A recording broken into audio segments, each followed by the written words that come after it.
Welcome, everyone. We're just giving everybody a moment to come in and get settled. We are so excited to have you all here for this wonderful presentation and our quarterly BPNN webinar. So you are in for a special treat today. My name is Kara Georgi. I am the Alliance Parent Partnership Associate who helps to support our amazing Birth Parent National Network.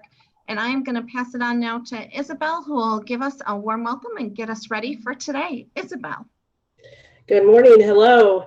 Hello and welcome to today's webinar, everyone. Hope everyone is doing well. Today we have a very special webinar to share today. We are so happy to see you all here and would love to have you share your name, state, and role, and what you hope to learn from today's webinar. We have a wonderful presentation featuring 3 awesome fathers from our BPNN network who will be sharing about their role as fathers. If you'd like to share a short, a personal piece about how you see the important role of the fathers, that would be awesome. If you could add that into the chat, that would be great to share.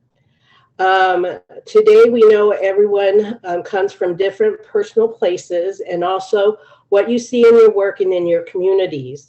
We would like to approach today with these agreements of assuming positive intent with questions and comments.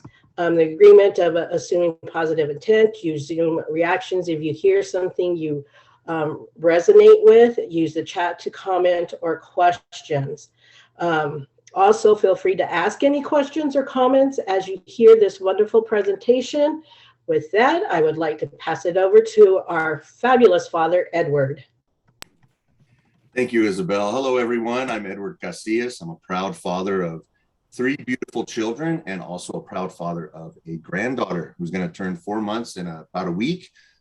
She's actually here with me, so I get to see her every day and hold her. It's just been amazing. So yeah, I'm a program manager here in Arizona for the Family Involvement Center. We recently just created a fatherhood engagement program, so really excited about that. I'm glad to be here with my friends, Michael and Johnny, and just join us today as we kind of have a conversation about the roles of fathers. So with that, Michael. Thanks, Edward. Hello, friends. Oh my gosh, it's so great to see so many of you on this call. It's been a little while. My name is Michael Weska. I am a nationally recognized subject matter expert in father engagement, and I am based in San Diego, California. I'm a proud father of a 26-year-old young man who's an incredible young man, my best friend. And I also have a stepdaughter who's 30 years old and who keeps me in line as well. This journey for me has been, quite an experience. I was blessed. I've had both my parents still. They've been married for over 55 years. But the truth be told, I did not have the best relationship with my dad. But he did certainly set a model that I wanted to be like and be different than. And so part of my journey is really developing who I am and the father I wanted to be and the father that I am. So today's conversation, we're really going to kind of try to talk about what that looks like for men and for fathers, and what that looks like for the loving mothers and wives that support us and girlfriends that support us. So, and significant others that would support us in this journey. So with that, I am very proud to be a part of a team here in San Diego, which Johnny Norris is a part of, and I'd like to turn it over to my friend Johnny. Hello and good morning, good afternoon to everyone out there. It's a wonderful conference today. My name is Johnny Norris. I am a lead father mentor and father advocate for the POPS organization here in San Diego with my good friend Michael Weska, who led me in the right direction here. I am a father of a 7-year-old beautiful daughter and a BPNN member. It brings me a lot of joy with this conference on dedication to fathers, because that's one of the big focuses that I focus on here in San Diego with dads. So I look forward to this conference and the questions that come afterwards. Thank you. So with that, let's talk about the workshop objectives. You know, as Johnny mentioned, you know, we're going to try to have a free flow here, as well as, you know, we do have some contents that we want to focus on. We're hoping that you will all learn communication strategies to support fathers in strengthening the father-child and the father-mother relationship. I think that's really key. We're hoping that we will be able to help explore the idea of how fathers can build their own protective factors and strengthen their abilities to nurture and care for their children. We're hoping that we can help you with how fathers can use their voices and take on advocacy roles and help other fathers build stability in their own lives. And lastly, but not the only thing left here, we're hoping that we can help give you some effective strategies to engage and support fathers in prevention and intervention services. Again, we want to try to keep this as free flowing as possible so that we can help elevate these things. Next slide. Okay, so I'd like to start off with this poem, What is a Father? I really like this poem. It means a lot to me. A father is a person who loves and respects you. He is honest and he never neglects you. He is the greatest that your eyes will ever see. No other man like him will there ever be. When you are in your bedroom and scared at night, a father comes in to let you know that everything is all right. Education is important, so stay in school. Hanging out on the streets is not so cool. Listen to me, son, so the day you become a man. Like me, you will do everything you can. A father is like no other man around. Another man like him can never be found. Father. Michael? Thank you. So, you know, early on, you heard about Isabel talking about the respect in the room, and I will tell you that when I've carried these conversations across the country, I get different feelings because we all have different impressions of fathers, right? We all have different experiences of fathers. Some of them, the reality is some of them are negative. And for a long time, our country has not elevated the best side of fathers. And yet, here we are where we do have programs like the one Johnny and I work with that see younger and younger men stepping up, wanting to be the fathers that either they didn't have or the fathers that they wish they had. And as I kind of alluded to in my situation, I am an openly gay man. I did not come out until I was 31 years old. I came out when my son was 6 years old. Well, he was 5 going on 6. But the whole reason I came out was because it was going to be used against me in a court battle. There was child welfare cases open, investigations open, because a lot of people were struggling with the idea of a gay male raising a young male son. And so 2 years of 20 plus investigations, not one of them was ever opened or founded. We struggled and we worked through that. In that whole period of time, I did not have the kind of support from my own parents, including my father. And that helped drive me to wanting to be better and do better. And, the reality is that whether the fathers are present or not present, so often the child is impressed on that absent father or that present father.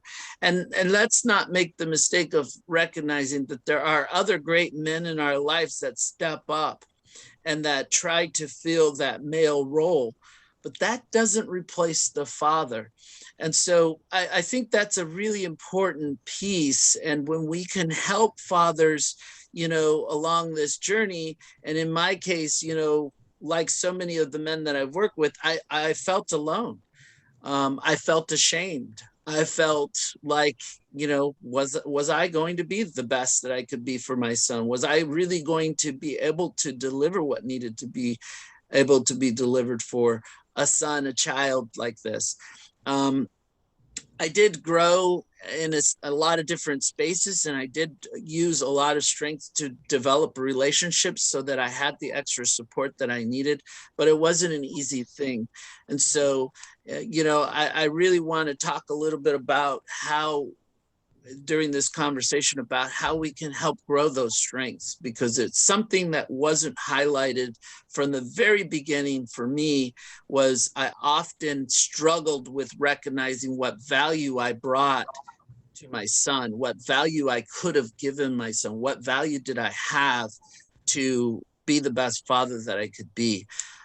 So, I want to open it up, Edward and Johnny. Any thoughts or any similarities, or what comes to mind?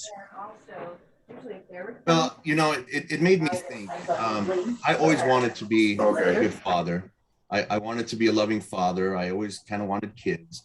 But the truth is, I didn't really have the skills. I didn't. I mean, my heart was there and the love was there.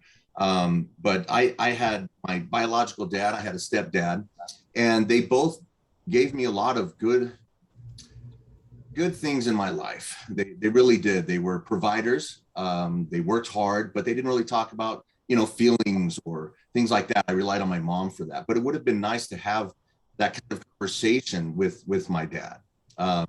So really, I had to learn those things at 30, 35, 40 years old, just being able to talk to my daughter, being able to talk to my son about their feelings. So, being a father, there's no perfect father. It's just growth, right? We just want to keep growing as no matter what age we are.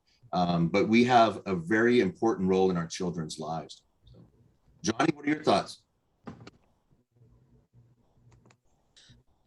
I agree. My entire adult life, I felt like I was searching for something, who I came with, what friends I got, who I, surrounded myself with. And it wasn't until, my daughter was born when I was 31 that I finally realized my purpose. And that was, being a dad. And yeah, we don't have the greatest dads. Mine was hilarious, but he wasn't great, but what we strive for is, even if we had the best dad in the world, we always strive to be better. There's bits and pieces that we look at that say, maybe this wasn't the best thing to do, so let's do it better.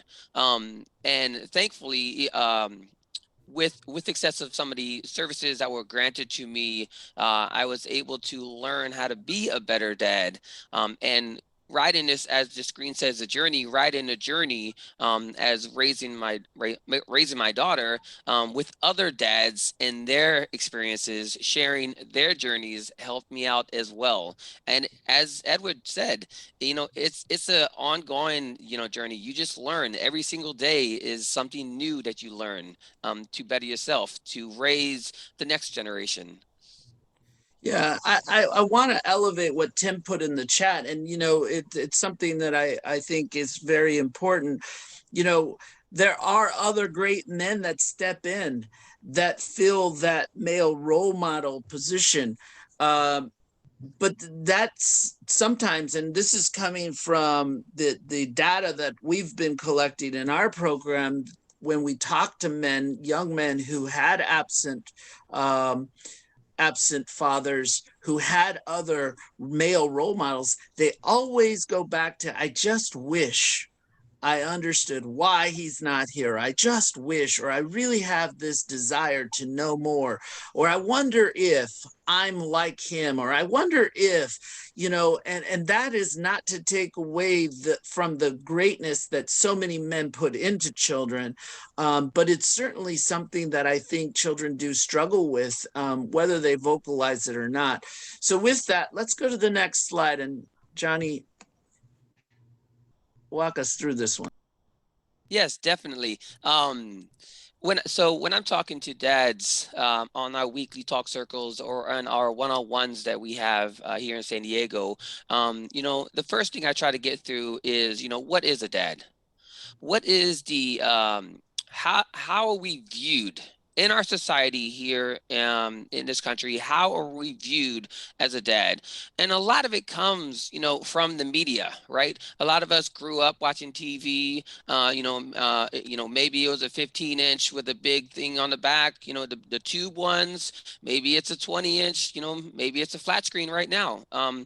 Who knows? But a lot of us, we grew up on what a dad looks like, and this is with TV shows and movies. So we're gonna go through a few pictures here on dads throughout time in our media, and not too far back, of course, but many of you might recognize some of these dads, that show up on the screen, and there's good and there's bad, you got, Tony right there, who's the boss? He was awesome, oi, dad.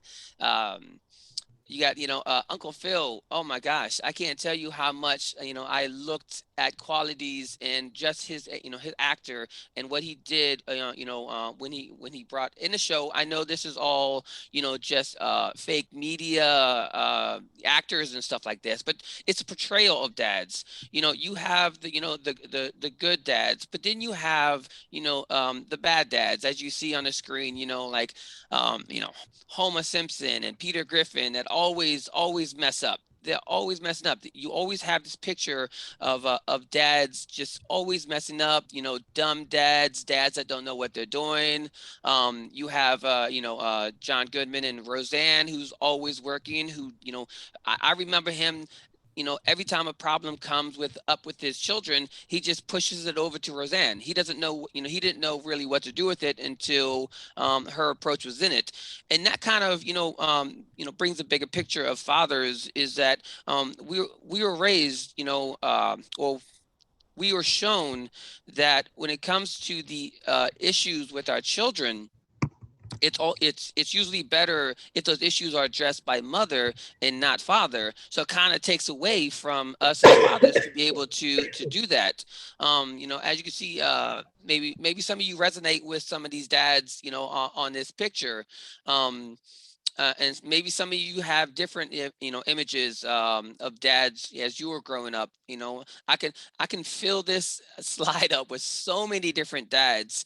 I tried to keep this slide as the positive dads more than the negative dads, because this is a positive call. This is a positive conference on fatherhood. So I didn't want to fill this too much with the negative dads, but we all know those negative dads, the shows that we watch. I just asked a buddy of mine. I asked, name me one movie or TV show that shows a dad raising, his child with a mother absent in a negative way, and they couldn't. And I said, name a TV show or a movie that shows the mother raising a child in a positive way with the dad being absent in a negative way. And there are many that show dads in a bad light.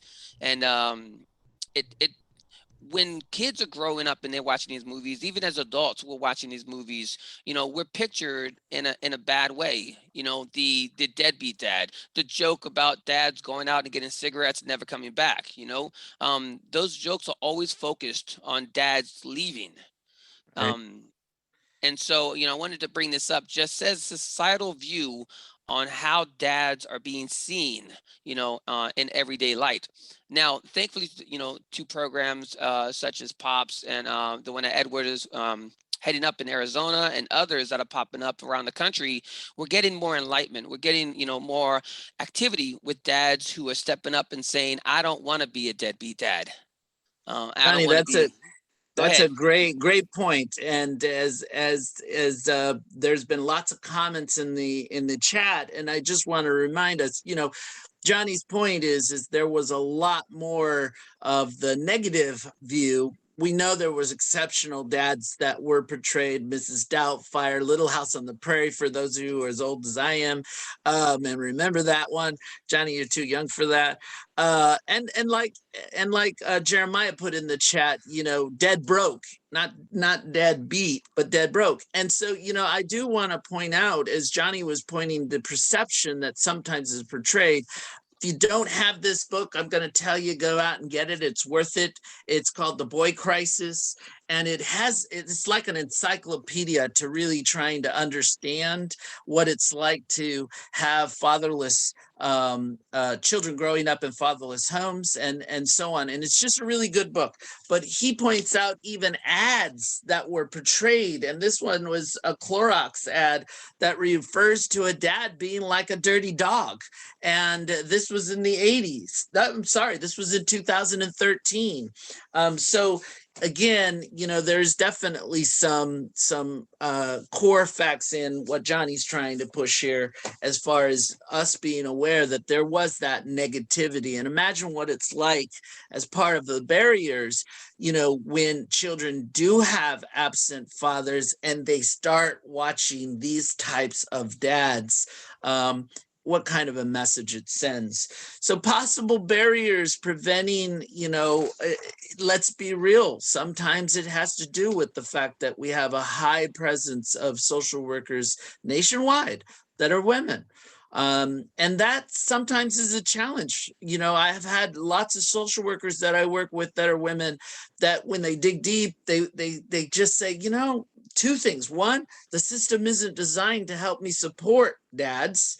And then I've had some social workers that say, sometimes I have to step back because I see things that I want to fix and I can't just fix it when it comes to dads. And so comfortability of working with similar people raised in a single mother home, tensions between parents, locating the father, lack of knowledge of importance of father engagement, new relationships, mothers with multiple children's fathers. This is really important because as many of you, I see so many of you that are friends that I've known and that I've worked with before, many of you have heard me say before, but President Obama was the first president to put any money towards fathers and father engagement. And so that wasn't that long ago. And what we saw was after a 10 years of studying how we did with that money and that original funding, we saw that we didn't invest so well. We might have put pictures up in different social worker offices and tried to be father friendly and started a campaign. But the reality is that we really didn't know how to authentically engage fathers. And that movement, I feel like, is on a change. And Edward and Johnny are proof of that, where we have programs dedicated to that. Next slide, please. So let's talk a little bit about some systemic terms and language when it comes to fathers and dads. A legal father, a man married to the mother at the time of conception or birth of their child, or whose paternity has been otherwise determined by court of competent jurisdiction. Reading this, there's one thing that I've heard, and Michael, maybe you've heard this too, a psychological father. This is somebody who has taken that leadership role as a father in a child's life. I like that, because sometimes the father isn't involved, but there's an uncle or just a man stepping up that recognizes the need in this child, that they need a father figure. So let's see, a presumed father, a man recognized as the father of a child until that status is rebutted or confirmed in a judicial proceeding.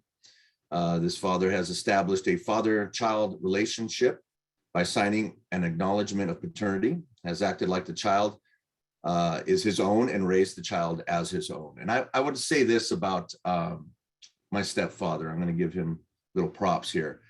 He stepped in. He really stepped in and raised me the best that he could with the tools that he had. He really taught me what it was like to provide, go to work, whether you feel like it or not. I really like that work ethic that I learned from him.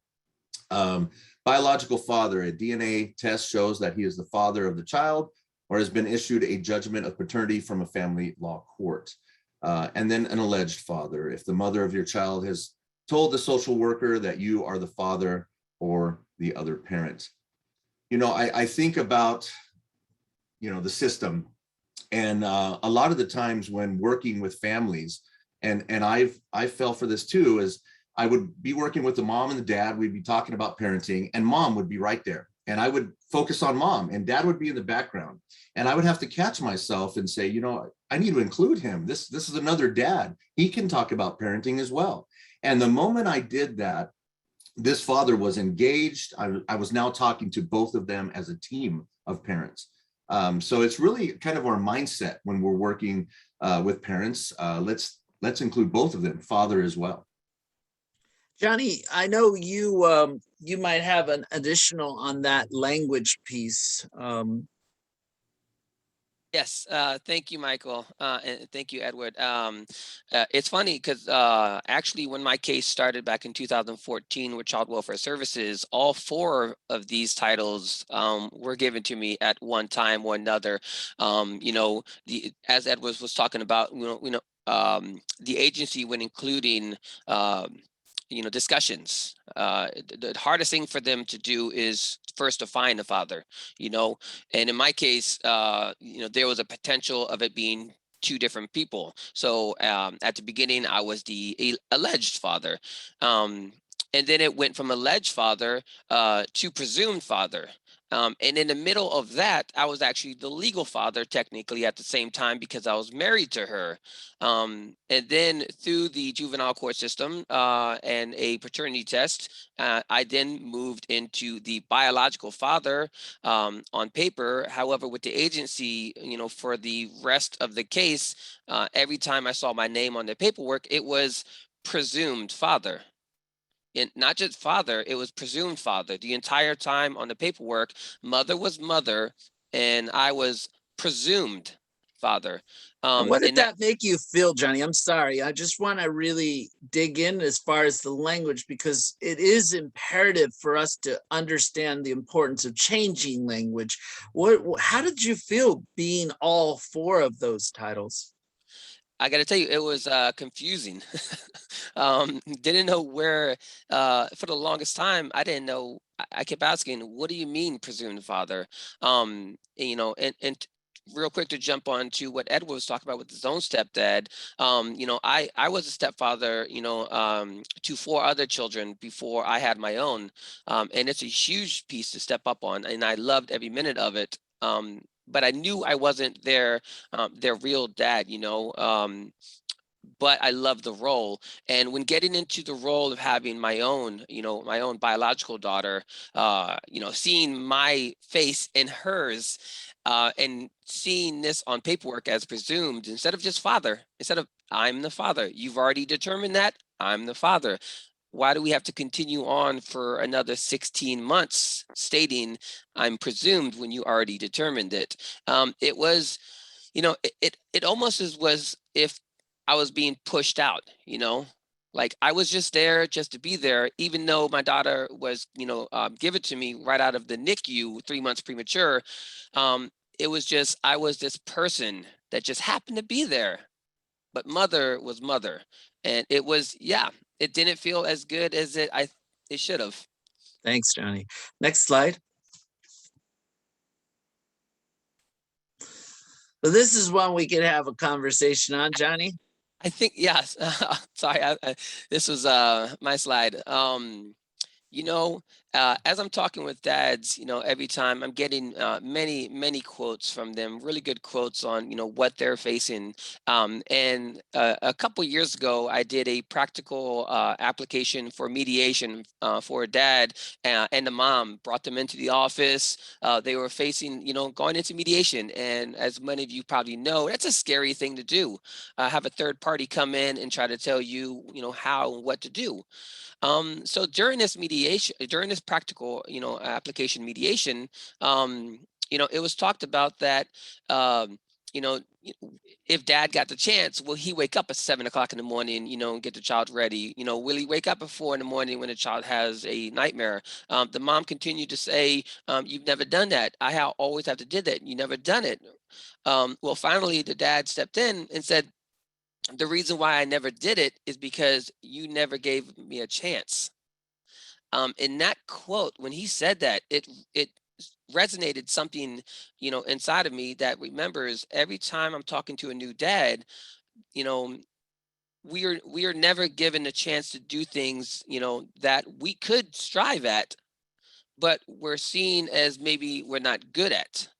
So this is, when you're dealing with dads, within the agency or other within services, I just want you guys, you out there to think about this quote. You never gave us a chance. Give them a chance. And let's just kind of massage this a little bit, because that's a pretty strong statement. But I have to own something that you triggered here, and that is, I have a lot of similarities on my maternal side to my mom. I'm very, very similar to my mom. And oftentimes I will hear her tell my dad, you know what, just leave it, let me do it. Right. And I do that too, a lot of times in different settings with different people. But I would challenge us to think about how many times we actually gave space, to having a way where we could support our partner, where moms can support dad and say, he's probably going to screw this up. But how do you give that space so he can screw it up and learn it, or so he can get it right, right? The other thing that I also get, and Johnny knows this because we are in the same space oftentimes, is from my mom's side. I get paranoid when I see, a dad holding a child on his arm, and it's this baby. I feel like I'm gonna have to stay there to catch this baby, right? And I have to give space to knowing that that father has a connection with that child. And while that child may experience some challenges, I would like to hope he doesn't drop the child, but my point being is everybody has a different style. And so really, you never gave this a chance is really about how do we open the space to support that chance? Because really the goal should be, how do you both parent together, right?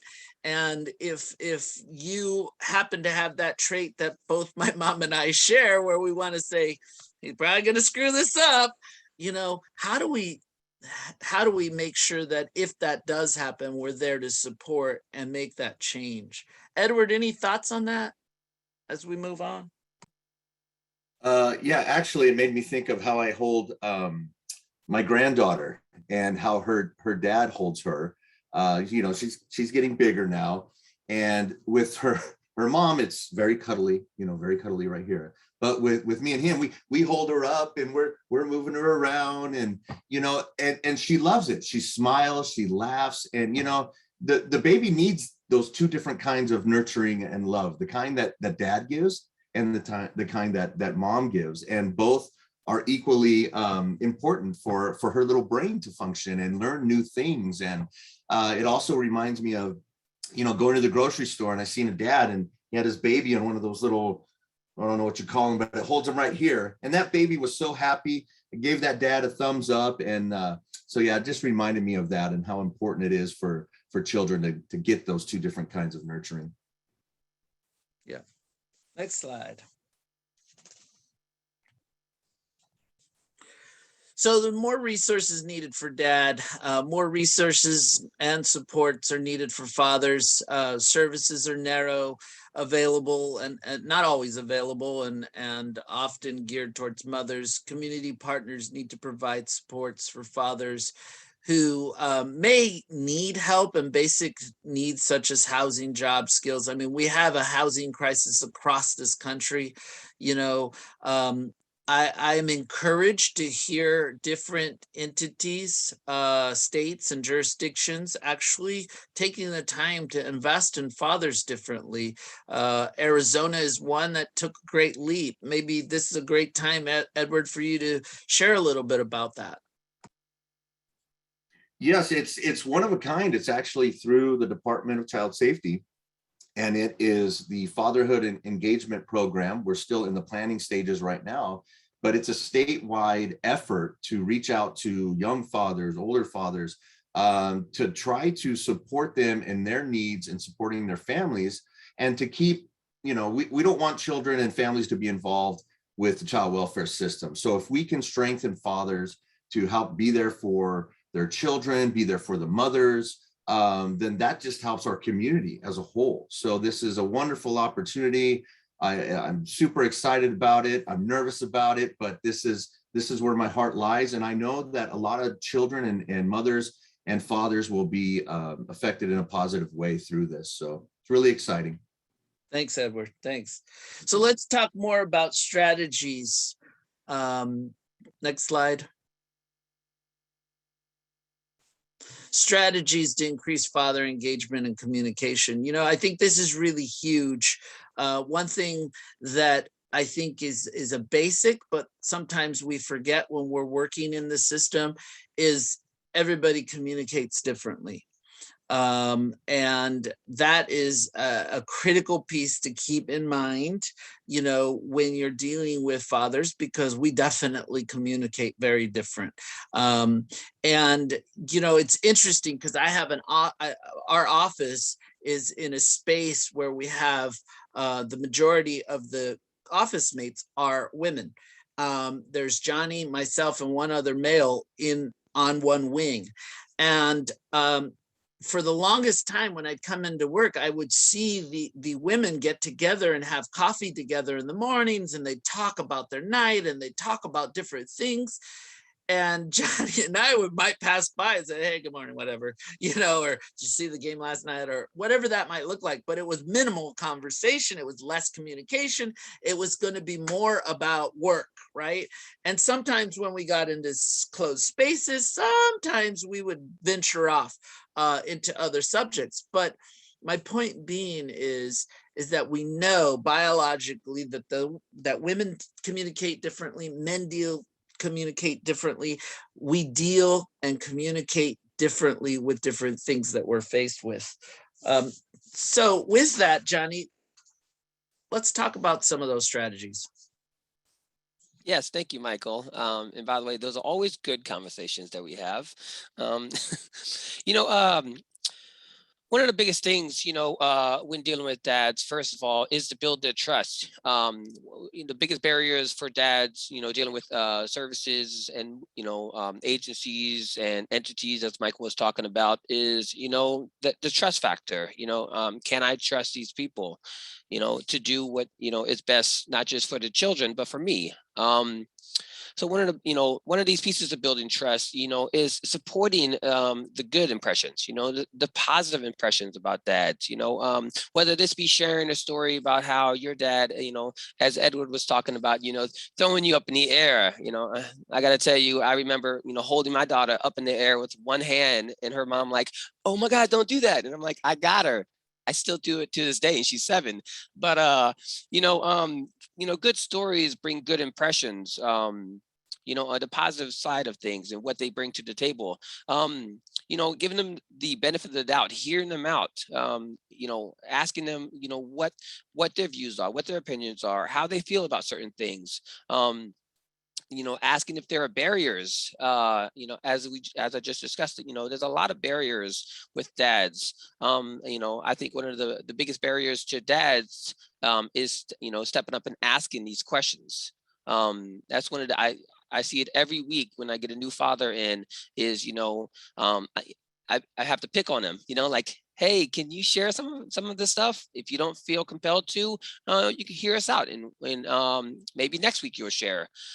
Getting past that initial fear of, if they share their stories, will they get, you know, ridiculed because of it? You know, the barriers to participation, as I'm discussing, you know, on how that looks. And you know, including their work schedules. A lot of times, you know, we have dads that aren't able to get, you know, into services as much because of their work schedule. You know, maybe 9 to 5, maybe 5 to 2, depending on what it is. You know, working around that, their past, whether they've been incarcerated, you know, misunderstandings, how family court views them, all these little things. You know, I remember talking with the BPNN a couple of weeks ago about how we don't have a good, you know, number of fathers who are able to participate in these, you know, these midday meetings or these morning meetings, because, you know, they're at work and they are not able to get off of their work to get to it. Open-minded, is, the biggest piece of the puzzle to engaging dads. If you've had a bad dad, if you had experiences with bad dads, you can't let that influence how you're dealing with these dads. Be open-minded, hear them out. You know, do little role, um, what the role is, in their child's life. Encourage providing services that support male learning styles. These might be classes dedicated towards dads, not just parents, but dads specifically, because as Michael was just talking, Michael and Edward was just talking about how we do raise our children differently. As I just said, I don't think mom would have ever raised up our daughter with one hand, but it's something that we both bring to the table. So maybe there's parenting classes that are focused more on dads than moms. I know the biggest barrier I've seen is when dads go into these classes, the majority of it is moms, so they have no connection to other dads to feel welcome. And then practical guidance, how to focus them on the road they need to take to get to where they're re-engaged, fully engaged with their children, and keep the conversation about what action oriented, what they could do to get to that point. But the biggest piece in this slide is open-minded. As long as you're open-minded and hear them out, they will trust you more than if you're just hey, this is this and this. Trust is the biggest piece to the puzzle to engaging dads. And I would say that on top of that, Johnny, as you're talking, I think that it's imperative that we recognize we all have different styles. That's key here. And when you're talking about open-mindedness and recognizing we all have different styles, and my style is going to be different than yours, right?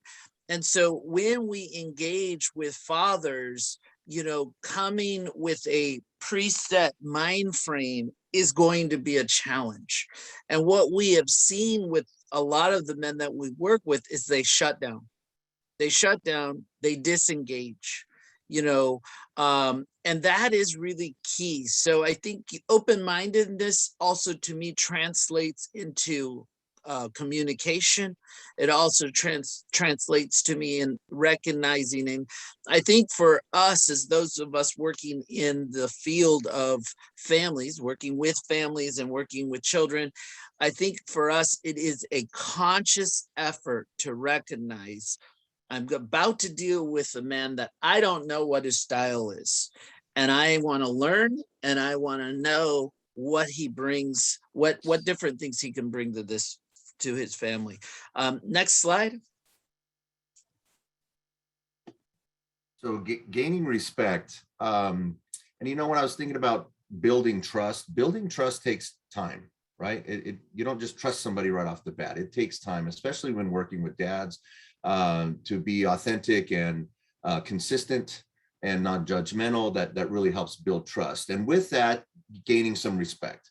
So being transparent, I think that's a huge one. I've really lately have been transparent as I can be without sharing too much, but it seems to resonate with people when you're being real, right? And that's when dads really kind of open up a little bit, where you're going to share something that's going on with you, they're going to share something that's going on with them, and most of the time it might be something you're going through together. I mean, might be some of the same things, but acknowledge mistakes and misunderstandings. That's a huge one. Apologize.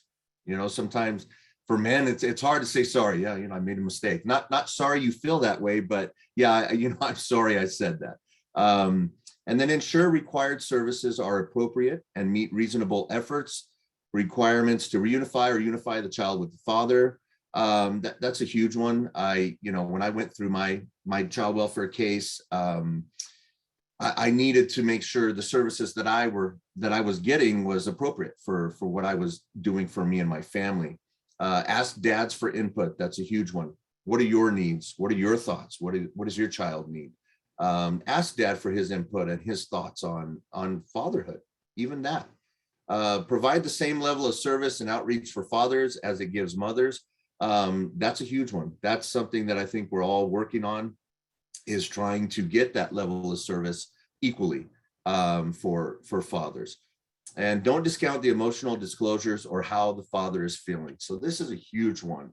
If a father opens up to you and starts talking about maybe his childhood, maybe his relationship with his father, whatever it is, take the time to really let him know that you're there, you're listening, and that you care. Because it's difficult for most men to share, especially about their emotions. Get a complete and accurate picture of the father's ability to parent and his strengths. With that, we want to build on their strengths. Find out what their strengths are. For me, like I said, I didn't really have, a lot of parenting skills, but I had a lot of love for my kids, and that was a strength to build on. So these help gain respect when working with fathers. Michael? Yeah. So let's talk about the strengthening fathers. Some of the strategies is focus on the strength, and what does that look like? I've been trying to monitor the chat, and thank you all for being so chatty, because it's great. But I want to say that recognizing and valuing that the father showed up. So oftentimes we don't even take that moment to acknowledge the father showed up. Right now, right here, you have three men who have been very vulnerable and sharing parts of their life and their journey. But I can tell you, our program saw over 1,000 men that wanted to do the same thing and that did do the same thing. They became vulnerable, and they really capitalized on developing their strengths and supports. And once they started feeling that support services were there to encourage the cooperation between the relationships and the meaningful communication between mother and dad, so oftentimes once those things started happening, it became really, really, really different for the outcome, including father and any other father's relatives into this, the parts of the process. Sometimes we don't do that. Oftentimes I've been at juvenile court, and I've seen where grandma was asked to stay outside. Dad's mom was asked to stay outside because for some reason at some point, mom's family has taken care of the child, and they're what we're really focused on. And there have been lots of cases that I've advocated where that type of behavior would happen. So including father and any of his relatives is really important. Reaffirm the importance of fatherhood to fathers and mothers, using the strength of traditional masculinity, but address self-defeating beliefs about getting help. That's a huge piece. I'll just tell you really quickly that my son, one time when he was in high school, and I had to make a very difficult decision that I didn't have the funds to support one sport over another. After that experience, he said, "Dad, if you would have collected child support for my mom, who had a full-time job, who was completely disengaged," he said, "if you would have collected that, I might have been able to do things that I wasn't able to do." He said, and he was an adult by now, he said, "Why didn't you?" And the truth is it was my pride. It was my pride that got in it. Hey, he's my son. I'm going to take care of him. I'm here. I'm going to do this. So really acknowledging those types of barriers that exist and trying to help build those strengths to get past that is really important. Because if I would have heard that from my son before, maybe I would have thought things differently. Sharing with fathers how his absence affects the child's life and a positive impact when he's present and involved. Asking fathers how he thinks he can benefit his child's life and progress. He's made the progress he's making, large contributions to small involvements. I think this is really key as people that are supporting fathers. We need to be aware that, again, everybody's style is different.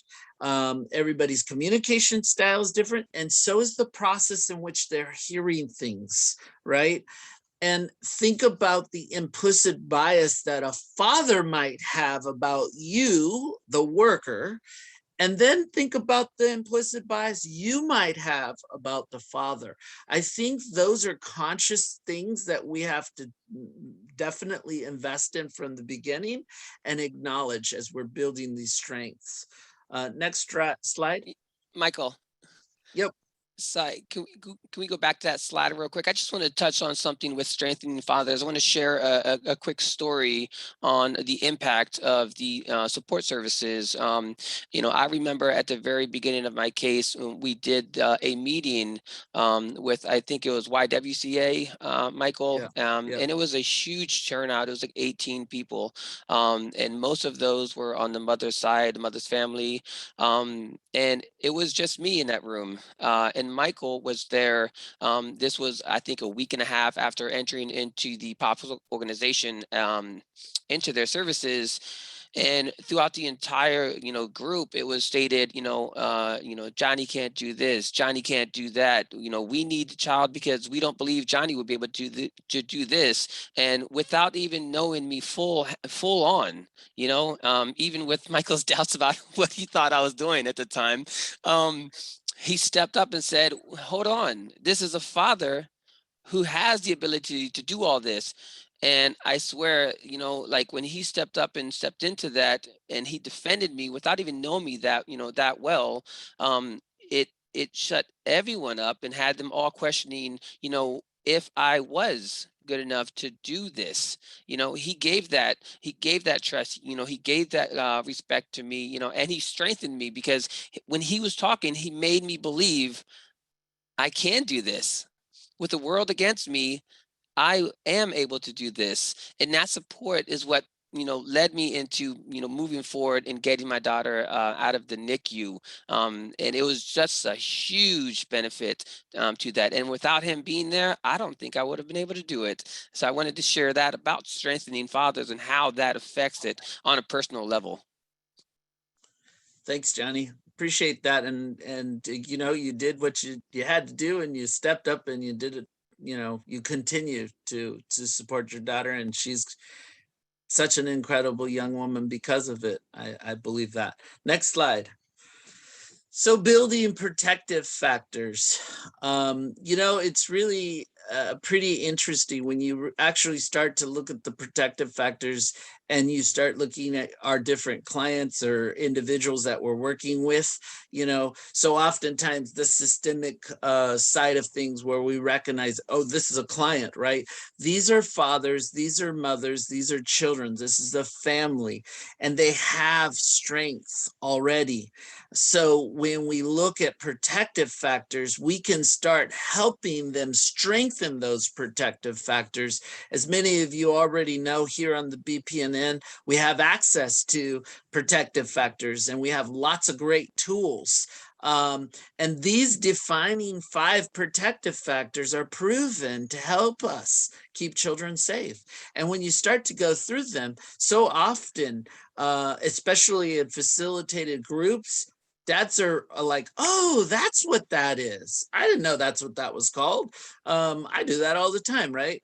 Why is it important to build social connections? And, interesting piece, our fathers' talk circles often turn into so those social connections, because what happens is, like Johnny coming back and wanting to help support individuals, there are lots of others, dads, who have gone through our program.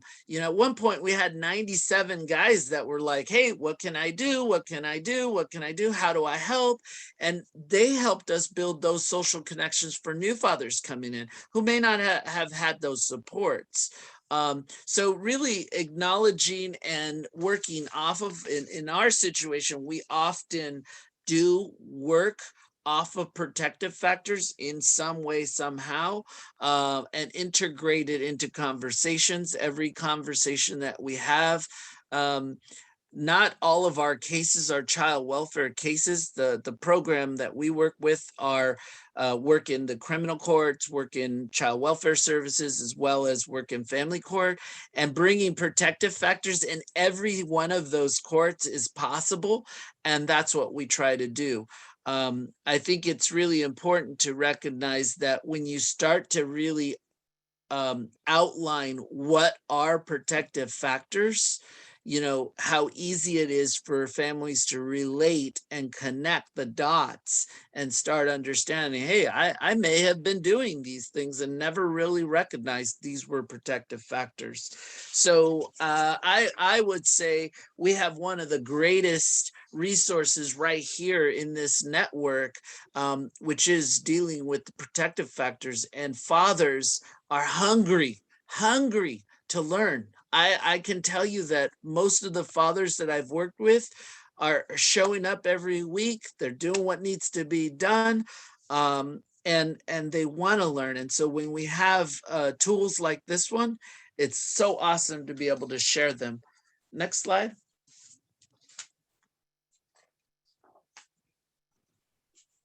Okay, so protective factors in action. We're talking about fathers and the protective factors here, right? So fathers can support their children's social and emotional competence. I've actually really been tested on that these past couple of years with my teenagers and COVID and all of the stress and everything going on. I've really had to put some work into that, because I definitely want them to be able to come to me and talk to me about what's going on with them, and where they are emotionally. Fathers know how to meet their children's developmental milestones. That's a huge one. Fathers can provide the social connections to raise strong families. Fathers have the resilience to take on an important role in the lives of their children. And fathers can find or provide the support that their family need the most. Fathers can do these things. Mothers can too, but fathers can too. And when we're talking about parenting, we need to talk about fathers and mothers, right? So fathers can definitely use the protective factors in their lives. Next slide. So our goal is really to promote community-wide training and understanding of protective factors as a foundation for families and their children's early growth and development. And so, really, and many of you as members of the BPNN already know this, I'm singing to the choir, but it's so awesome to be able to facilitate a protective factor, class, training, awareness, conversation, when it's just fathers. And there are some opportunities here, because again, we can promote this because we have the tools. And so it would be an easy way to help develop some work. And you can do this one-on-one. You can work with dads one-on-one with that protective factor clipboard tool that you saw. So certainly going to be an opportunity for us to continue to promote this. Next slide.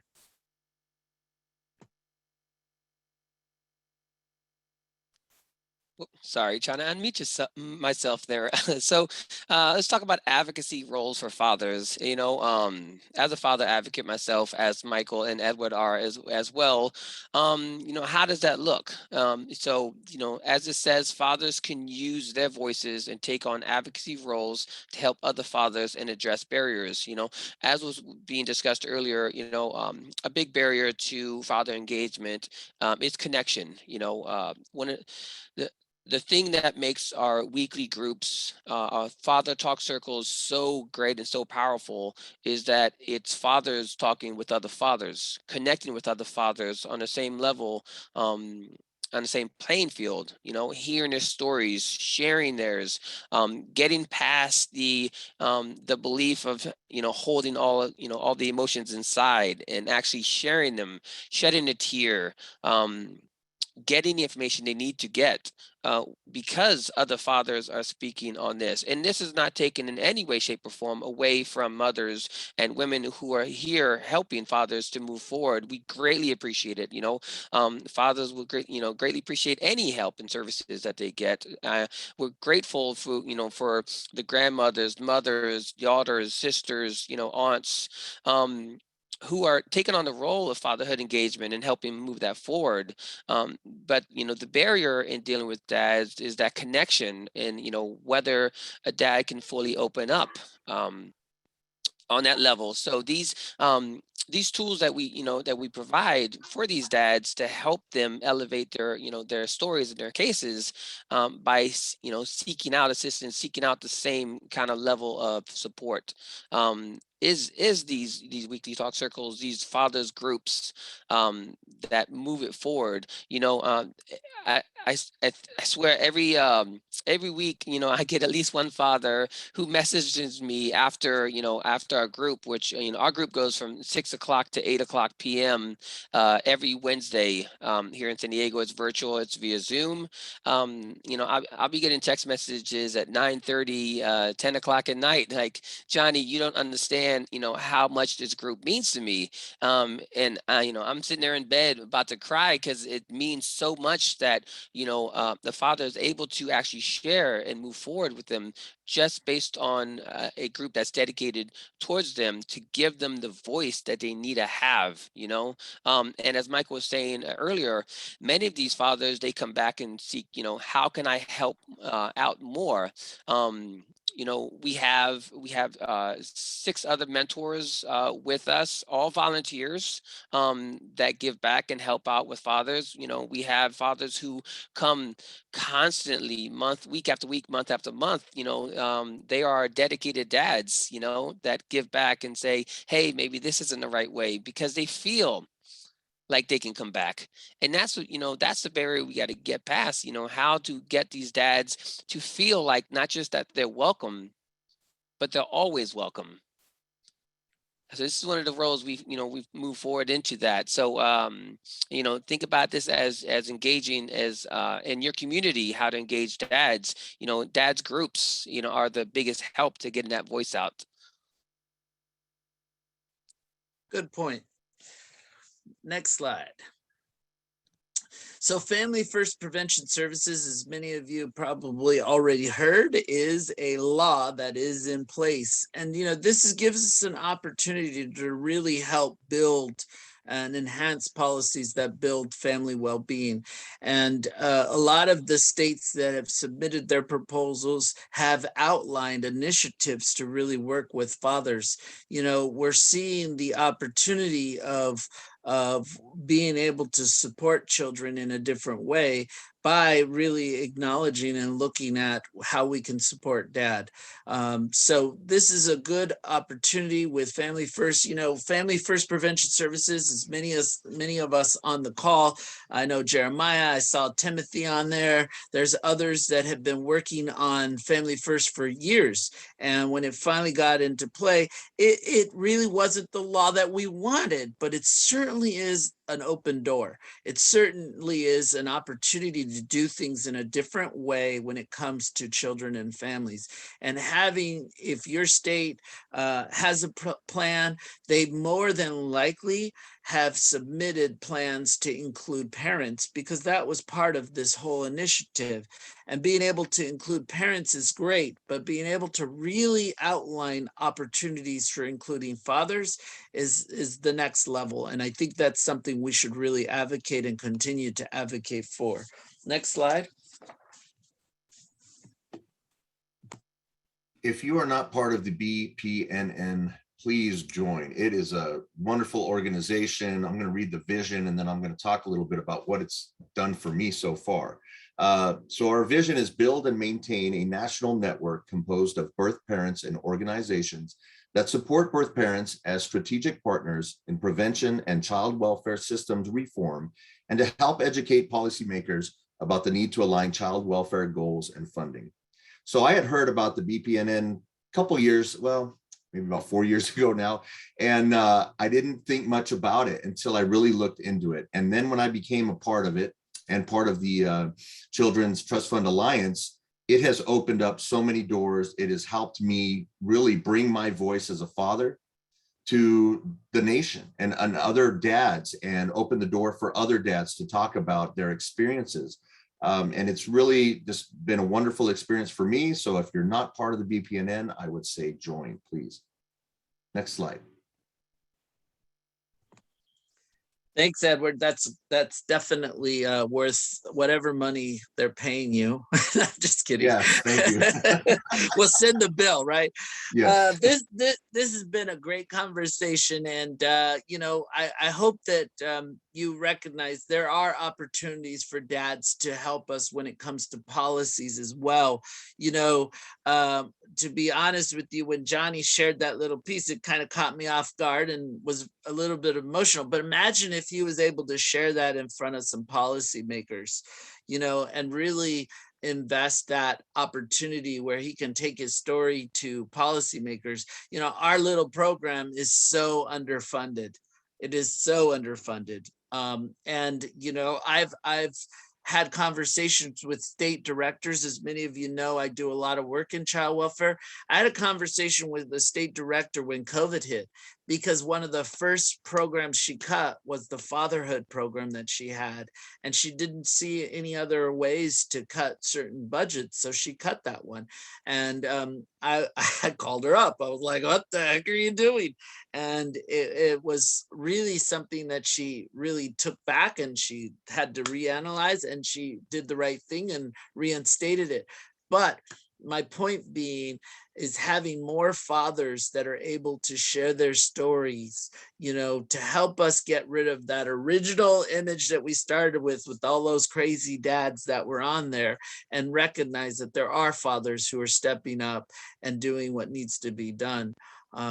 I think that's imperative. And so next slide.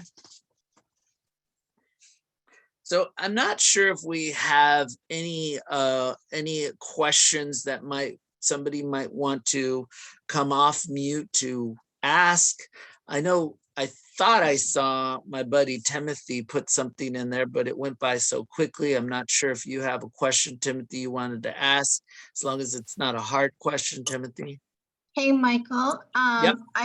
Isabel will help with going back and finding that in the chat. So I'm going to pass it to Isabel to help with the questions that might be coming in. So if anyone else has any questions, go ahead and chat those in. But I'm going to pass it to Isabel to go ahead and step in. Let me get off mute here. Okay. Thank you, all three of you, Johnny, Edward, and Michael, excuse me, for a wonderful presentation. Oh my gosh, this is a subject very tender and near to me personally, because my children grew up without their father. He passed away when they were 11 and 13. And I guess I'll call them the residual effects of being a single mom and raising my girls on my own and not having that male influence. I come from a family that only had girls. So there were no uncles that were close to my girls. And when it comes to their relationships now, I see that male figure missing out of their lives, out of the lives of their children. I have 2 grandchildren, and I love my grandchildren. I have a baby girl and a grandson. And the effects of their fathers not being involved in their lives, and it becomes more, I see that, as it was said earlier, and I think, Michael, you mentioned it, is that the mom has had the control, and the focus has always been around the mom. And now trying to get the fathers involved in all of this, it's really hard. Being a single mom, I had that control over my girls, so it was hard to let anybody in and help me when I needed that help. But seeing that effect being passed down to my own daughter and her children, and trying to get their fathers engaged in raising them, and it's a battle for her. But the point I'm making, the importance of having their fathers in their lives. And, in this episode, their father was taken early. And in other episodes, fathers just don't engage. And other episodes, they want to engage, but can't get in there because there's circumstances preventing from that. But I love that you guys have brought this to the forefront. You have made so many awesome points about this. And I hope that we can all continue spreading the word in having fathers involved and bringing those programs to the forefront for them so that way they can learn what is necessary for them to be that awesome father. You guys are awesome, and I thank you so much for everything that you've shared today. I think we could go on and do another webinar with this subject. There's so much to share. But I did see a question from Timothy. They wanted to know if, did you all talk about the potential to equate anger with violence? What agencies and providers need to know what fathers need to know? I think that's an awesome loaded question. And I think part of that, when you come to anger to violence, there's such a fine line in that. Who wants to take that challenge in answering that? Well, that's an easy one. We didn't talk about it, Timothy. so but I will tell you that, in all seriousness, one thing, let me just say that I am blessed to be in this work. I am a national subject matter expert in family engagement, domestic violence, and child welfare. And what that means is I've traveled across the country testifying in cases, over 600 cases as an expert witness in those various fields. And we've been collecting data. And the data that we've been collecting when it comes to the violence is really going to be very revealing. We don't have the answers yet, but I will tell you that, what we were seeing in specific to domestic violence, and still may not be answering your question, but I think it's an interesting point. We were seeing a lot of young men that were growing up in domestic violence relationships with their parents, okay, as children. We were seeing a lot of young men growing up and learning the tools to not be a perpetrator, but suffering some areas where they became victims. And it was very interesting. And I think when the study is complete, we're going to see some interesting numbers. Timothy, did you have a resource you wanted to share? I don't know if you could come off mute or not.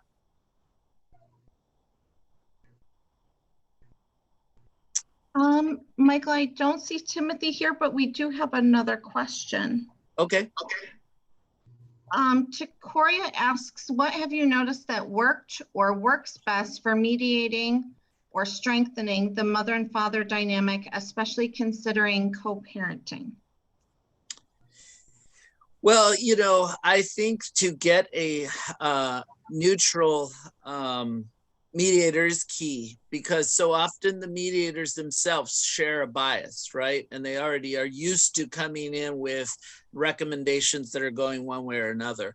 They're also oftentimes mediators are looking for patterns. And so they again rely on patterns to lead them down the rabbit hole of implicit bias. So for me, I think having a mediator who is really going to be a neutral mediator who's invested in the idea that both parents have a role. I think that's really key. There's a lot of things that I think, and Johnny, this is right up your alley. Johnny does a lot of work with mediation. You want to throw some? Yes, apologies. I was actually one of the people on call sent me a message directly, so I was answering that message. Dealing with these, you have to be open to hearing both sides. As I was discussing earlier about that, practical mediation that I did with those two parents. I got to tell you, you can feel the tension in the room. And the very first thing that popped up with that tension is, you're on dad's side. And one of the things I always state every week, what our organization does, we focus on, the child's rights, not the father's rights, not the mother's rights, the child's rights to have equally amount of time with both parents who want to be engaged and who dedicate themselves to that engagement.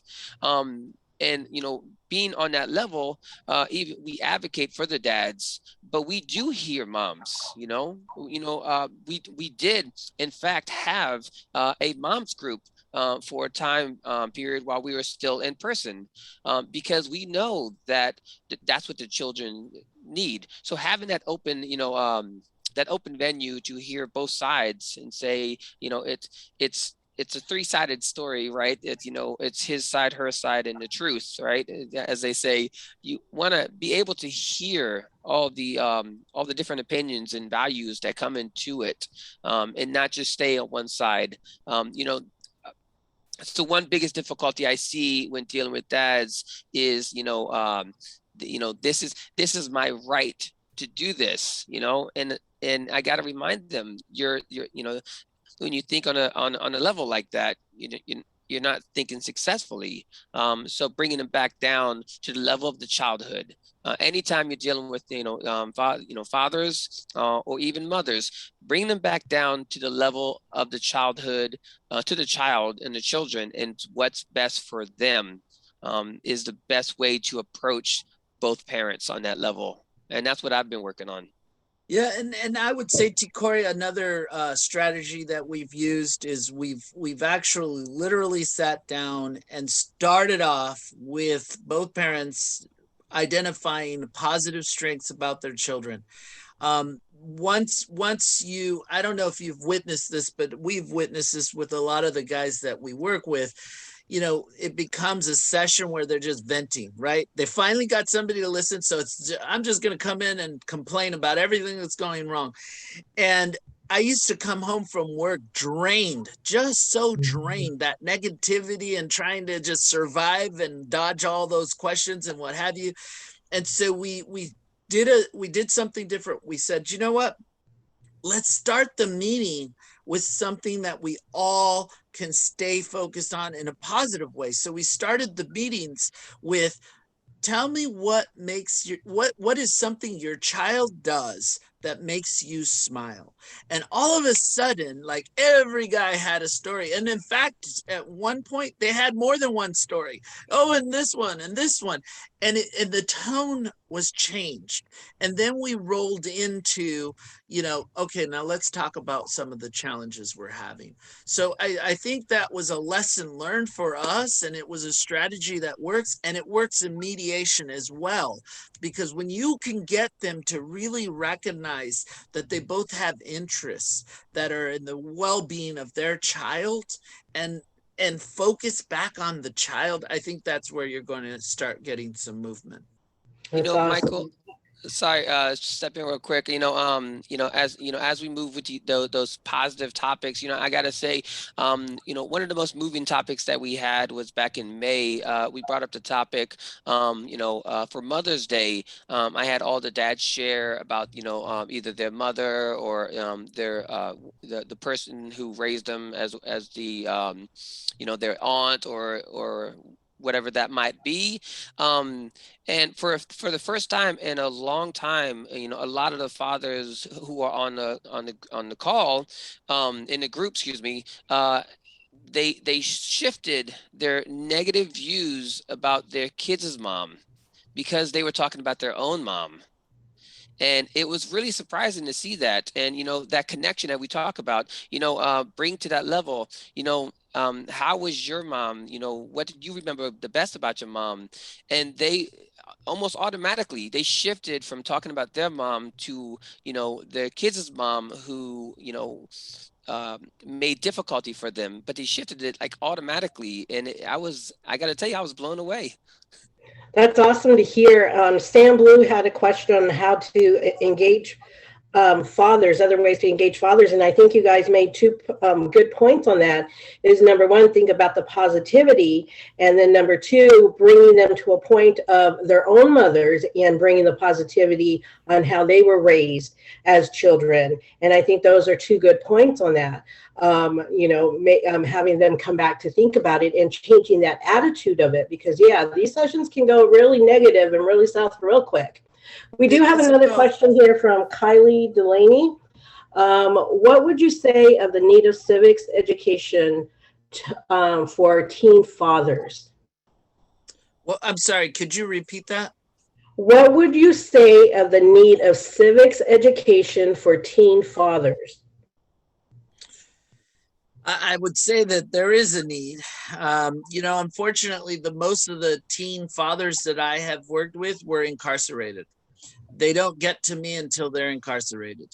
And I think that if we could start an education system in a preventative way, early on, I think that would be beneficial.